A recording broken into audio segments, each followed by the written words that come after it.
Hi, I'm Michaela Schaefer, and today I'm going to be talking about a few different bones in the skeleton and a couple of their structures. So first I decided that I was going to go with a couple of cranial bones and different structures associated with them. So if you look at the cranium, you can see that it's very round and it's consisting of several different bones that make up the entire skull itself. I'm going to be talking about, you have here is the frontal bone, and then we have the parietal bones, which you see the suture line. That's exactly what I was going to talk about. In the skull, there's sutures that are where the skull has hardened as you grow from infantile years into young adult years, and then your bones will fuse to allow the skull time to grow. So you have the suture line. Here are the parietal bones. And then back here we have the occipital bone, which is this bottom bone here. And then the temporal bones are where this suture line is, right here. And they kind of hug this side of the skull. The skull also houses the foramen magnum, which, if we open up the skull here, is this big round hole. It would actually be a hole if this one wasn't solid, and that runs the whole way down the vertebral column, and it allows for the brainstem and spinal cord to travel all the way to the brain. Excuse me. Next we have the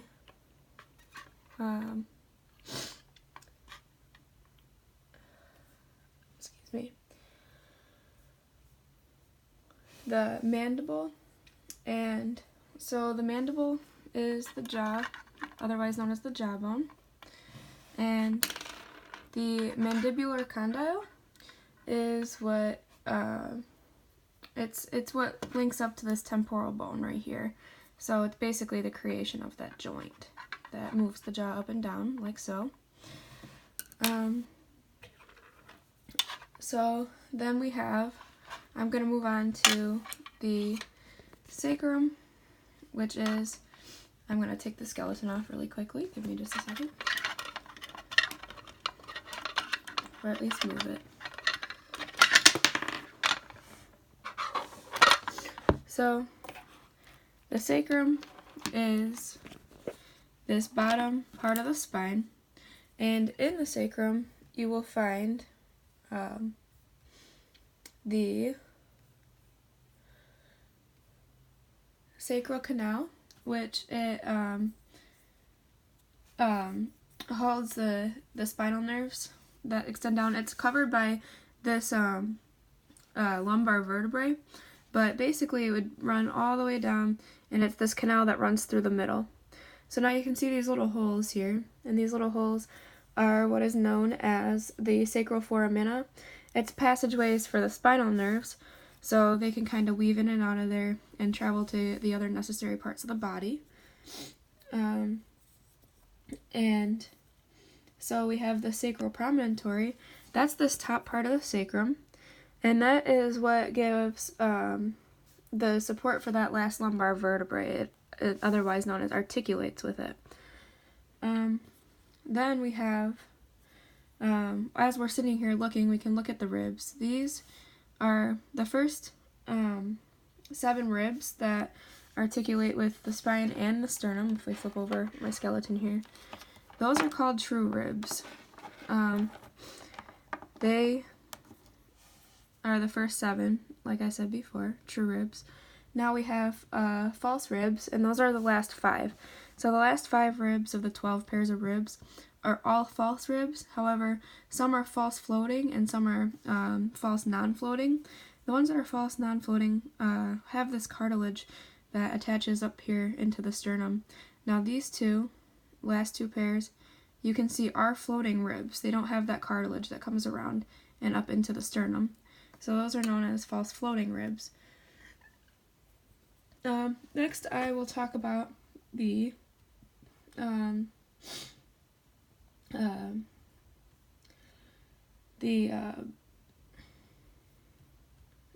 pelvis area.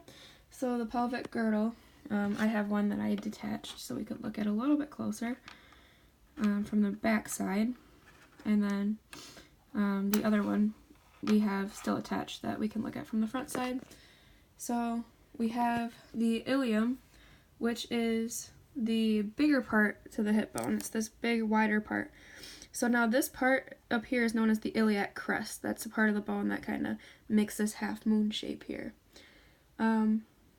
We also have the excuse me, the auricular surface, which is the part that is over here and it articulates with the sacrum. So we have the ischium, which is this bottom part here, the bottom part of the hip bone. It also is, there's the ischial spine, so it's this part right here that sticks out. This is the ischial spine. And then we have the obturator foramen. That's that big hole right here. And then we'll move on down to the femur. The femur is a very easy, I wouldn't say easy, but it's a little bit, it has a lot of different structures for the bone features. So we first have the head of the femur, which is this part up here, and then the neck. So then the neck, this is the head. The neck is this little area right here as it starts thinning out into the longer part of the bone. There's also the patellar surface. So if we look here at the front, this is the patella. So this whole area in here is the patellar surface. That's one of the aspects of this bone. And then we have the gluteal tuberosity, which is here in the back. I'll flip it back over. And that's where, it's up in here.